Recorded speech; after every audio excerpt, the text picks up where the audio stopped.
진정한 친구, 눈빛만 봐도 서로 통하는 친구.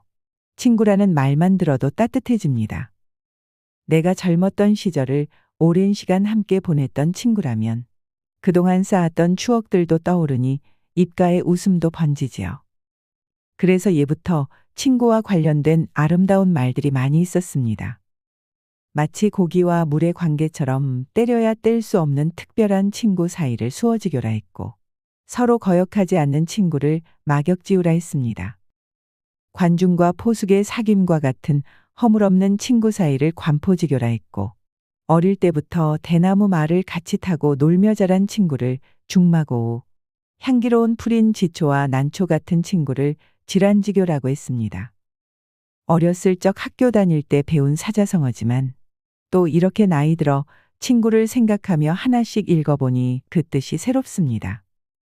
친구는 신이 우리에게 보내주신 선물이라는 말이 있지만 그 선물도 스스로 차버리고 친구 없이 노년을 쓸쓸하게 보내는 사람들이 있습니다. 그래서 오늘은 친구 없이 고독하게 노년을 보내는 사람들의 특징에 대해서 여러분들과 이야기 나누어 보려고 합니다. 벌이 찾지 않는 꽃에는 다 그럴 만한 이유가 있습니다. 꿀이 적다든지 꽃가루가 맛이 없어서겠지요. 영화를 개봉했음에도 관람객이 오질 않고 막대한 자금을 투입해서 이벤트를 개최했는데 사람들이 몰려들지 않는 것과도 같습니다. 알맹이 없이 겉만 번지르르하게 광고한다고 그 영화가 흥행할 수는 없는 것이겠지요. 속 안을 들여다보니 재미도 없고 볼 것도 없어서 그렇습니다. 신기하게도 사람들은 좋은 사람을 기가 막히게 알아봅니다. 좋은 사람 곁에는 항상 많은 이들이 모여듭니다. 내가 다가오라고 다그치지 않아도 내 곁을 맴돌며 지친 마음을 감싸 안아줍니다. 친구 하나 없이 외롭게 사는 사람도 마찬가지로 그만한 이유가 있기 때문입니다. 스스로 혼자이기를 선택한 사람이 아니라 어쩔 수 없이 혼자가 된 사람들입니다. 젊었을 때 친구들이 많았더라도 나이 들어서 그 많은 친구들이 그에게서 등을 돌린 거라면 그만한 이유가 있었을 것입니다. 나이 들면 재테크보다 친구들과의 관계를 잘 유지 관리하는 우테크가 무엇보다 중요하다고 얘기합니다. 사람은 혼자서만 살아갈 수 없는 사회적 동물이기 때문입니다. 특히나 가족도 친구도 하나 없고 내 장례 치러줄 사람 하나 주변에 없다면 더더욱 큰일입니다. 우테크는 우자를 써서 만든 단어인데요. 친구를 사귐에 있어서도 기술이 필요하다는 뜻이겠지요. 세상에 공짜가 어디 있을까요? 내가 베풀지 않고 얻어지는 관계는 없습니다. 나는 상대를 이해해 주지 못하면서 나를 이해해 주기만 바라는 사람은 주변의 사람들이 모여들지 않습니다. 여러분은 노후의 우테크 얼마나 잘하고 계신가요? 친구는 인생 후반전에 없어서는 안 될 고귀한 존재이자 무엇과도 바꿀 수 없는 우리들의 자산입니다. 친구는 무슨 친구 하나도 필요 없어.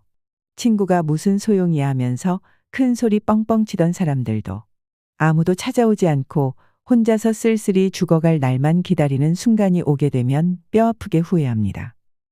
그때 내가 좀 더 잘할 걸, 내가 먼저 사과할 걸. 괜한 자존심에 소중한 친구를 잃었던 경험을 떠올리며 죽는 그 순간까지 후회한다고 합니다.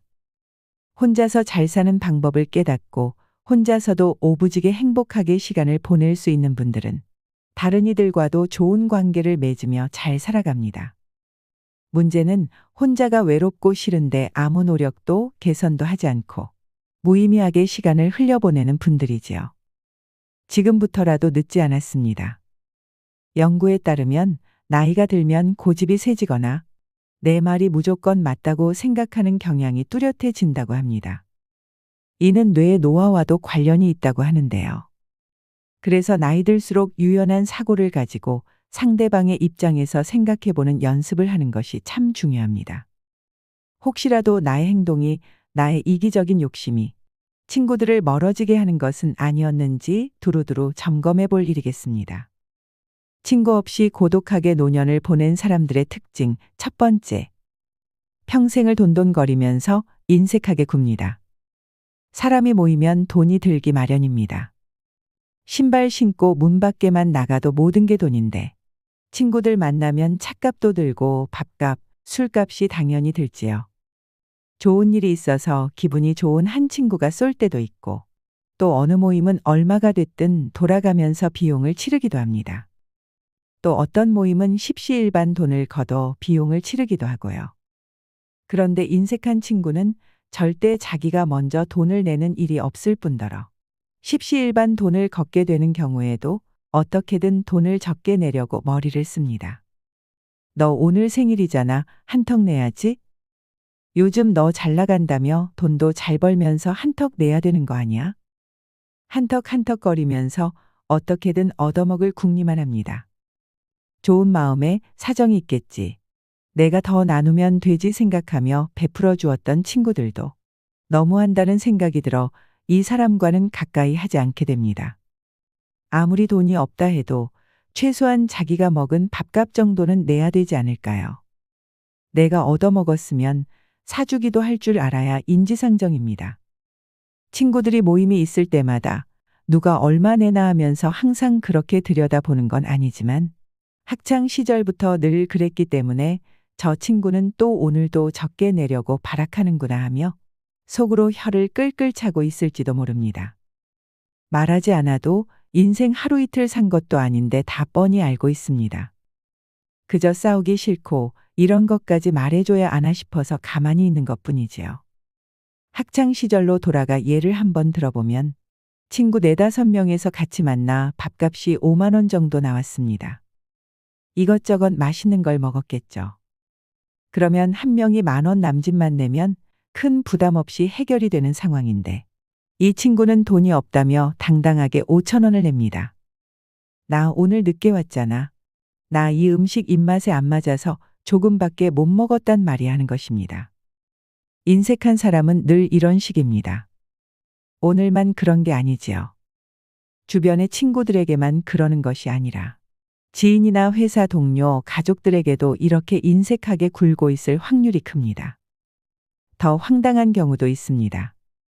실제로 A씨는 동창들 20명 정도가 함께 만나면 중국집에 가서 탕수육도 시키고 잡채도 시키고 여러 요리를 먹는데 의도한 것처럼 항상 조금 늦게 와서는 자기 배고프다며 따로 삼선짜장 밥이나 잡탕밥을 마구 시켜 먹습니다. 그리고 꼭 모임이 한 3분의 2 정도 경과되었을 즈음에 다른 약속이 있다며 자리를 뜹니다. 물론 계산은 안 하고 가지요. 나이 들어서 거지근성을 못 버리고 이렇게 사는 사람들이 의외로 참 많습니다. 나이 들어서 거지근성을 못 버리면 어른 대접도 못 받고 비참한 노후를 맞게 됩니다. 지혜롭고 어른다운 노인분들도 많은데 이런 분들 때문에 우리 시니어 분들의 이미지가 추락해서 될 일일까요? 하여튼 매번 이런 식인 분들은 패턴이 똑같습니다. 야, 그 돈 안 내고 가냐라고 얘기하는 게 째째한 것 같아서 다들 말들은 안 하지만 사람 마음 다 똑같은 거 아닐까요? 여러분은 주위에 이런 분들 없으신가요? 또 돈 내기 싫어서 저러는 거구나 생각이 들 정도로 인색하게 구는 사람은 훤히 다 눈에 보입니다. 잘 나가던 친구가 사정이 어려워져서 이렇게 된 것이 아닙니다. 말 못할 사정이 있는 것 같거나 평소에 안 그랬던 친구인데 그러면 오히려 다른 친구들은 걱정해주고 무슨 일 있는 것은 아닌지 살펴주겠지요.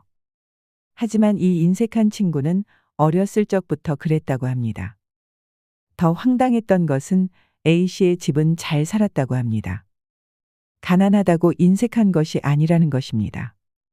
돈이 아무리 많아도 인성이 덜 되면 소용이 없는 것입니다. 이런 친구들도 있습니다. 여자애들에게는 돈을 쓰면서 남자 친구들을 만나면 늘 이런 식으로 자기가 절대 돈을 안 내는 경우입니다. 여자 앞에서는 뭐라도 있는 사람이냥 내가 낼게 하면서 돈을 쓰고 으쓱거리고 남자 친구들만 있는 모임에서는 계산대 앞에서 사라지는 유령이 따로 없습니다. 나이 60살이 넘어서까지 이러면 말 그대로 나이 들수록 취해지는 사람이 되는 것입니다. 친구 없이 고독하게 노년을 보내는 사람들의 특징 2번째. 자기가 친구에게 먼저 연락하지 않습니다. 친구라는 관계가 꼭 무슨 특별한 일이 있어서 연락해야 되는 것은 아닙니다. 비가 와서 갑자기 보고 싶을 수도 있고 종로의 어느 골목 모퉁이를 돌다가 갑자기 보고 싶어 연락할 수 있습니다. 옛 시절이 그리워서 생각나서 연락할 수도 있습니다. 그래서 친구가 친구인 것이죠. 근데 특별한 일이 아니면 평소에 절대 먼저 연락하지 않는 사람이 있습니다. 살았는지 죽었는지도 모르고 삽니다. 이게 무슨 친구일까요? 오히려 귀찮게 무슨 연락이냐 살기 바쁜데 하면서 평소 연락도 없다가 꼭 필요한 경조사 일이 있을 때 연락을 하는 친구가 있습니다. 우리는 이런 친구를 만나면 대뜸 그러죠. 야, 손가락이 떨어지기를 했냐? 전화 좀 해라, 전화 좀. 그래도 그때뿐이지 달라지는 것은 없습니다. 친구 관계라지만 늘 한쪽이 연락하고 안부 묻고 만나자고 하고 다른 한쪽은 상대 친구의 연락을 받아먹기만 하면서 관계를 이어온 경우가 있습니다.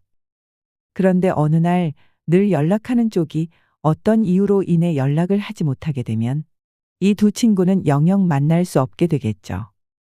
늘 자신에게 관심을 가져주고 먼저 연락해주고 시간을 내주는 좋은 친구 하나를 그렇게 잃게 되는 겁니다. 내가 사정이 있어서 자주 연락하지 못했는데 그런 거에 기분 상해하지 않고 꾸준히 연락을 주는 친구가 있다면 정말 고마워해야 합니다. 시간을 쓰고 마음을 쓸 줄 아는 친구는 우리 인생에 꼭 필요한 친구입니다. 우정도 주고받아야 그 우정이 유지된다는 걸 명심해야 합니다. 만약 그동안 내가 그래왔다면 이제부터라도 아쉬울 때만 연락하지 말고 생각나는 친구에게 먼저 연락해서 안부를 물어보세요. 친구 없이 고독하게 노년을 보낸 사람들의 특징 세 번째. 뭘 하자고 해도 꼭 막판에 핑계를 대고 빠집니다. 아예 못하겠었으면 처음부터 못하겠다, 못 가겠다, 안 되겠다 그렇게 말하지 않고 할 것처럼 가만히 있다가 분위기 무르익고 계획도 다 짰더니 본격적으로 뭔가 하려는 그 결정적인 순간에 아유 난 못해, 미안 이러면서 뒤로 빠지는 친구가 있습니다. 꼴불견이 따로 없습니다. 이건 친구들을 배려하지 않는 행동입니다. 내 이기심의 기분에 따라 행동하는 사람은 친구들에게 신뢰를 얻을 수 없습니다. 가장 흔하게 이런 일이 발생하는 때가 바로 여행을 준비할 때입니다. 물론 정말로 부득이하게 예상치 못했던 일로 마지막 순간에 합류를 못할 수 있게 되는 경우가 있긴 하지만 이것도 파토 내는 사람이 계속 내는 법입니다. 약속을 소중히 여길 줄 모르는 사람은 우아하게 나이 드는 노년을 맞을 수 없습니다. 인원수에 맞춰서 차량 준비하고 음식 준비하고 숙박시설 예약도 끝냈고 예산도 인원수에 맞춰 딱 잡고 이제 회비 걷고 출발하는 것만 남았는데 뜬금없이 갑자기 자기는 못 가겠답니다. 전부터 파토 냈던 경력이 화려해서 이번에 넣어줄까 말까 했는데 그래도 꼭 가고 싶다고 해서 넣어줬는데 아니나 다를까 똑같은 패턴입니다. 이번엔 무슨 일이 있어도 가겠다고 다짐에 다짐을 해놓고선 다른 약속이 생겼다지 뭔가요. 우리 계획이 선약으로 잡혔으면 뒤에 오는 약속을 이 선약을 피해서 잡아야지. 선약을 밀어내고 다른 약속을 잡는 경우가 말이 될까요? 친구들이 그동안은 많이 봐줘서 망정이지. 나중에는 아예 물어보지도 않게 되고 자기도 모르게 왕따가 될 수 있습니다. 이제 다시는 끼워주나 봐라, 안 끼워줄 거야. 이런 생각이 드는 게 당연하지 않을까요? 나중에 돼서야 너네 왜 나한테 말 안 하고 너네끼리만 여행 갔다 왔어 하면서 화내도 소용없는 일입니다. 친구 없이 고독하게 노년을 보내는 사람들의 특징 네 번째. 말조심을 할 줄 모르고 이쪽 저쪽 말을 쉽게 옮깁니다. 쓸데없이 이쪽 저쪽 말을 옮겨서 친구들 사이에 분란을 일으키는 사람이 있습니다. 뒷담화하기를 무척이나 즐겨하는 부류들이 이런 행동을 하는데 때론 의도적으로 친구들 사이를 이간질하는 것이 아닌가 하는 의구심이 들 정도입니다. 대체 무엇을 위해서 남의 이야기를 그렇게 쉽게 하는 걸까요? 누군가가 뒷담화를 공동체의 적이라고 표현했습니다. 뒷담화가 난무하는 곳에는 어떤 모임도 조직도 분란만 가득하고 화합과 평화가 발붙일 수는 없기 때문입니다. 이런 모임들은 결국 다 깨지게 됩니다. 늘 남의 얘기만 즐겨하는 사람은 자신은 얼마나 잘났길래 남을 평가하고 내 생각까지 덧붙여서 사실인 양 이야기하는 걸까요? 솔직하게 자신의 의견을 드러낼 용기가 없어서일까요? 아니면 자기를 담아낼 이야기가 없는 가여운 인생을 살고 있기에 남의 불행에 행복해하고 남의 얘기에 열중하는 것일까요? 극강의 오지랖이 따로 없습니다. 하지만 나이 들어서 계속 그런 삶을 살아간다면 그 결과는 그리 가볍지 않습니다. 그래서 친구들 사이에 우정이 깨지고 원수로까지 지내는 사람들이 얼마나 많나요? 이런 사람들은 자기 때문에 모임이 깨졌는데도 본인이 뭘 잘못했는지를 모르고 살아갑니다. 그러다 죽을 때가 돼서 혼자 남겨지면 내가 왜 이렇게 됐을까 후회하지요. 이쪽 저쪽 말을 옮기는 사람은 끝내 모두에게서 외면을 당합니다. 그런 사람 빼고 이미 다른 사람들끼리는 잘 만나고 있을지도 모릅니다. 그래야 모임을 유지할 수 있고 친구 관계도 원만해질 수 있다는 각자의 판단이 선 것일 겁니다. 친구 없이 고독하게 노년을 보내는 사람들의 특징 5번째. 친구에게 지적질을 습관적으로 하고 대단히 잘난 척합니다. 기쁘나 슬프나 눈이 오나 비가 오나 친구를 찾게 되는 첫 번째 이유는 뭐니 해도 공감이 있기 때문일 겁니다. 그런데 공감은커녕 지적하고 훈수질하고 그리고 잘난 체를 한다면 친구로서는 치명적인 함량 미달일 수밖에 없습니다. 오랜만에 친구를 만난다고 내 딴에는 좋은 옷 차려입고 나섰는데 스타일이 그게 뭐냐, 무슨 브랜드냐, 그 브라우스에는 이걸 받쳐 입어야 한다. 역시 옷은 돈이 좀 들더라도 브랜드 있는 걸 입어야 한다는 등 지적하면서 자랑질까지 섞어 사람 마음을 뒤집어 놓습니다. 기분이 울적해서 기분 전환도 할 겸 기분 좋게 머리하고 나왔는데 머리가 이게 뭐냐, 저번 머리가 훨씬 낫다. 파마가 잘 안 나왔네 하면서 초치는 말을 합니다. 이 친구를 만나면 이상하게 기분이 나빠집니다. 집으로 돌아오는 길에 생각해 볼수록 찝찝함이 가득합니다. 악의로 말한 것은 아닐 거야 하면서 착한 분들은 이해하려 노력해 보지만 이미 마음에 상처가 났습니다. 말을 함부로 하는 사람은 자신의 말이 비수가 되어 남을 찌르는지도 몰라서 곱비 풀린 망아지 마냥 끝없이 독을 내뱉습니다. 그나마 한 성깔 하시는 분들은 차라리 낫습니다. 덕분에 상큼했던 기분도 다 날아가 버리고 항상 지적질하는 너의 귓방망이라도 한 대 후려갈겨야 속이 후련하겠다.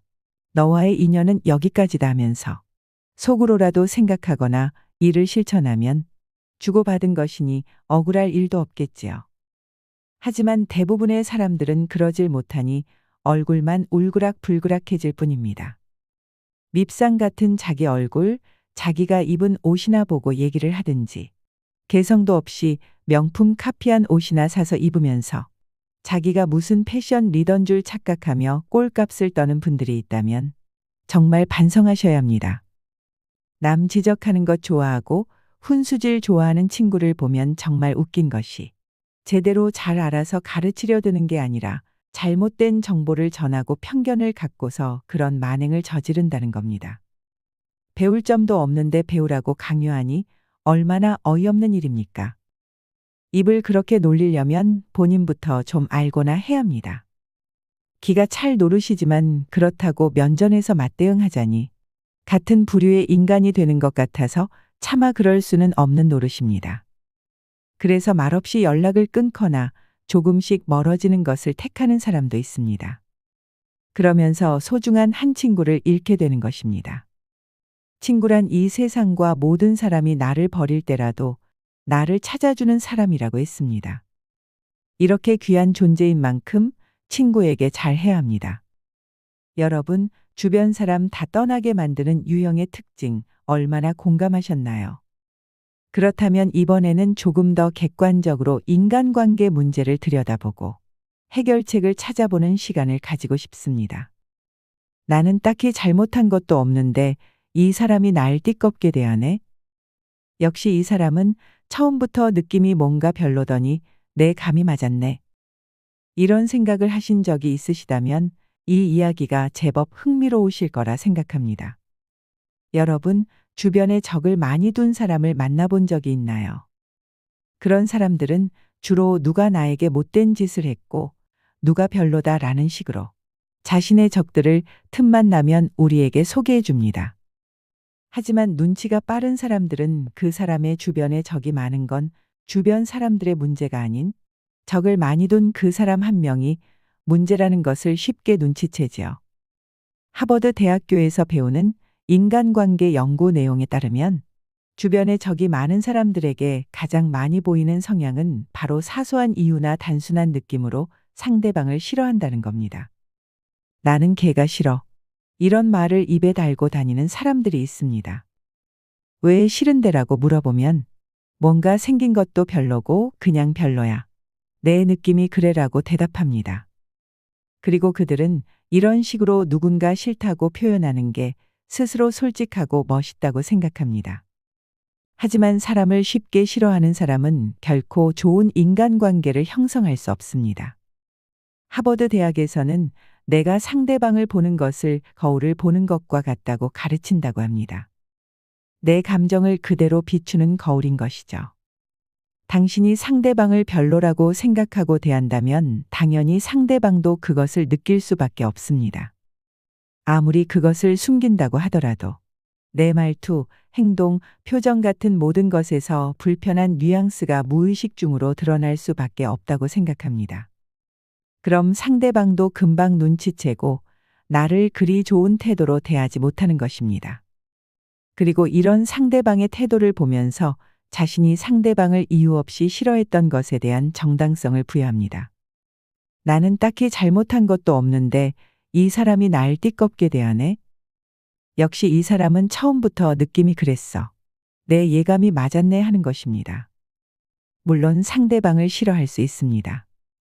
그건 개인의 자유니까요. 하지만 상대방을 싫어하는 데에는 분명한 대가가 따르고 그 대가를 넘어서는 분명한 이유가 있어야 된다고 생각합니다. 주변에 적을 많이 두는 사람들은 이런 특징 외에도 인간관계에서 갖춰야 할 여러 가지 특성들을 놓치는 경우가 많습니다. 친구를 대할 때, 주변 사람과 가족을 대할 때, 우리는 이것 세 가지만은 기억해야 합니다.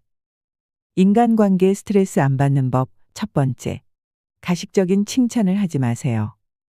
칭찬은 인류 역사상 가장 오래된 친화의 방식일 것입니다. 그만큼 칭찬은 드리는 노력에 비해 인간관계에서 얻는 게 많은 효율적인 방법입니다. 그래서 주변 인맥이 많이 따르는 사람들은 대부분 상대방을 잘 칭찬할 줄 아는 사람들입니다. 하지만 이 칭찬을 너무 남발하는 사람이 있습니다. 엄밀히 말하자면 칭찬이 아니고 아부라고 표현하는 게 맞을 것입니다. 주변 사람들은 결코 바보가 아닙니다. 겉으로 표현을 안 할 뿐이지 당신이 진심 없는 칭찬을 너무 남발하면 이건 나를 놀리려고 그러는 건가? 다른 목적이 있나? 너무 부담스러운 데와 같은 생각들을 하게 됩니다. 그래서 어떤 게 칭찬이고 어떤 게 아부인지 잘 구분할 줄 아는 융통성이 필요합니다. 칭찬의 가장 중요한 점은 진심입니다. 아무리 수줍고 서툰 칭찬이라도, 아무리 사소한 것이라도 진심이 담겨 있는 게 중요합니다. 그리고 상대방은 내가 억지로 노력하지 않아도 내 진심을 쉽게 눈치챌 것입니다. 인간관계에 스트레스 안 받는 법 두 번째. 소인배를 적으로 두지 않아야 합니다. 소인배는 어떤 사람일까요? 당연히 소인배마다 다르겠지만 보통은 괜한 트집을 잘 잡고 비겁하며 사소한 것을 마음에 담아두고 은근히 복수를 하는 유형의 사람들을 지침합니다. 이런 사람을 적으로 두지 않는 것은 참 중요합니다. 그 이유는 바로 소인배를 적으로 두는 것보다 소인배를 적으로 두지 않는 게 더 자신에게 유리하기 때문입니다. 소인배가 당신이 자신을 적으로 두었다는 사실을 알게 되면 그 소인배는 당신에게 앙심을 품고 당신에게 굉장히 귀찮은 행동들을 하기 시작할 것입니다. 한 명의 소인배에게 등을 지느니 10명의 군자에게 미움을 사는 게 낫다라는 말이 괜히 생겨난 것이 아니죠. 물론 적으로 두지 말라는 건 억지로 가까이 지내라는 뜻이 아닙니다. 적절한 거리를 유지하되 대놓고 적으로 만들지는 말라는 뜻입니다. 소인배와는 은근히 멀어지는 것을 택하세요. 인간관계에 스트레스 안 받는 법. 세 번째, 적당한 거리를 유지하세요. 눈이 펑펑 내리는 어느 겨울날 고슴도치 두 마리가 서로를 꼭 끌어안고 온기를 나누려고 했습니다. 하지만 서로의 몸에 난 가시 때문에 서로를 끌어안으려고 할수록 더욱 상처가 났지요. 그렇다고 아예 떨어져 있으면 얼어 죽을 수도 있었기 때문에 그들은 너무 멀지도 않고 너무 가깝지도 않은 적정의 거리를 찾았습니다. 서로 아프지도 않고 서로 춥지도 않은 적당한 거리 말입니다. 이는 단순한 동화처럼 보이지만 심리학 용어인 고슴도치 효과를 아주 잘 설명합니다. 사람도 고슴도치처럼 서로에게 적당한 거리가 있습니다. 부부와 같이 아무리 가까운 사이일지라도 너무 가까우면 갈등이 생기고 서로를 해치게 되는 경우가 있습니다. 적절한 거리를 유지하면 각자 마음의 공간이 생기고 이 공간에 서로에 대한 이해와 포용을 담을 수 있습니다. 우리 시니어분들이 은퇴 후 부부끼리 함께 있는 시간이 많아지면서 이런 갈등이 생기곤 하는데요. 이럴 땐 각자의 공간에서 각자의 시간을 가지는 것도 도움이 됩니다. 인생에서 인간관계보다 더 배우기 복잡하고 힘든 게 있을까요? 나이가 들어도 인간관계가 참 어렵고 아직도 많이 부족한 것 같습니다. 오늘 영상을 보시는 여러분들 모두가 누군가에게 소중한 친구로 여겨지는 하루가 되길 빌면서 오늘 이야기 마치도록 하겠습니다. 오랫동안 연락하지 못한 친구분이 계시다면 지금 당장 카톡으로라도 안부를 전하시길 바랍니다. 어려울 것 없습니다.